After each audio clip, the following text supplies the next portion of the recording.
குமராபாளையத்தில் இருக்கிற XL engineering காலேஜில் கிட்டத்தட்ட 400 மாணவர்கள் வந்து பார்த்திங்கன்னா வாந்தி மயக்கம் அப்படின்னு சொல்லிட்டு நிறைய உபாதைகளால் பாதிக்கப்பட்டிருக்காங்க. இதுக்கான காரணம் என்ன அப்படின்னு சொல்லி பார்த்தோம் அப்படின்னா, அங்கே சாப்பிட்ட ஃபுட்டு தாங்க, சாப்பாடு தான்.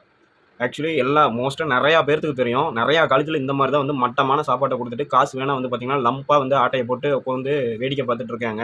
ஸோ இதுக்கான ஆக்ஷன் வந்து பெருசாக இது வரைக்கும் எடுத்துருக்காங்களான்னு கேட்டால் கண்டிப்பாக கிடையாது.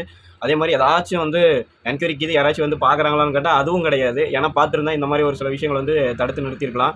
கேண்டீன் வந்து பார்த்திங்கன்னா சுத்தமாக தான் இருக்கான்னு கேட்டால் அதுவும் கிடையாது. தண்ணி நல்லா இருக்கான்னு கேட்டால் அதுவும் கிடையாது. சாப்பாடு நல்லா இருக்கான்னு கேட்டால் அதுவும் கிடையாது. எதுவுமே அங்கே வந்து பார்த்திங்கன்னா சுத்தமாக கிடையாது.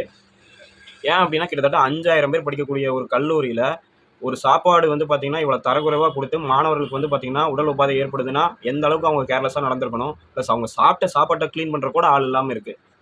அந்த அளவுக்கு வந்து பார்த்தீங்கன்னா ஒஸ்ட்டாக வந்து பார்த்தீங்கன்னா நிர்வாகம் வந்து நடந்திருக்கு. ஸோ இதுக்கான காரணம் வந்து பார்த்தீங்கன்னா இதுக்கு மேலே தான் வந்து தெரியும். ஸோ ஃபுட் சேஃப்டி ஆஃபீஸர் எல்லாருமே வந்து பார்த்தீங்கன்னா அங்கே போயிருக்காங்க. ஸோ என்கொயரி பண்ணிட்டு இருக்காங்க. இதுக்கு மேலே தான் என்னங்கிறது தெரியும். ஸோ அவங்களே வந்து பார்த்தீங்கன்னா சொல்லிட்டாங்க. சுத்தபத்தமாக இல்லை, அதனால தான் இந்த மாதிரி விஷயங்கள் நடந்திருக்கு அப்படிங்கிற மாதிரி வந்து பார்த்தீங்கன்னா சொல்லியிருக்காங்க.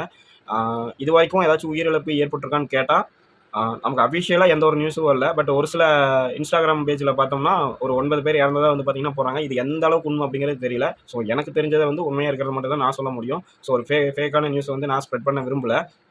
அதே மாதிரி எந்த ஒரு மீடியாக்களும் வந்து பார்த்தீங்கன்னா இதை பற்றி பேசல. இந்த கரூரில் நடந்ததையே சொம்பு தூக்கிட்டு சுற்றுறானுங்க. இங்கே வந்து 400 பேர் கிட்டத்தட்ட வந்து பார்த்தீங்கன்னா பாதிக்கப்பட்டிருக்காங்க.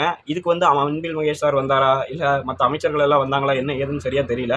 ஏன்னா கரூர்ல நடந்த சம்பவத்துக்கு உடனே ஓடி போய் பார்த்தாரு. 41 பேர் இறந்ததுக்காக.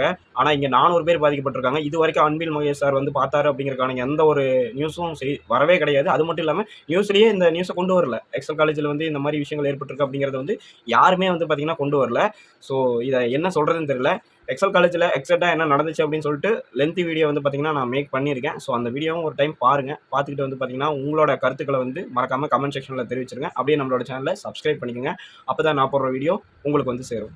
Thank you all.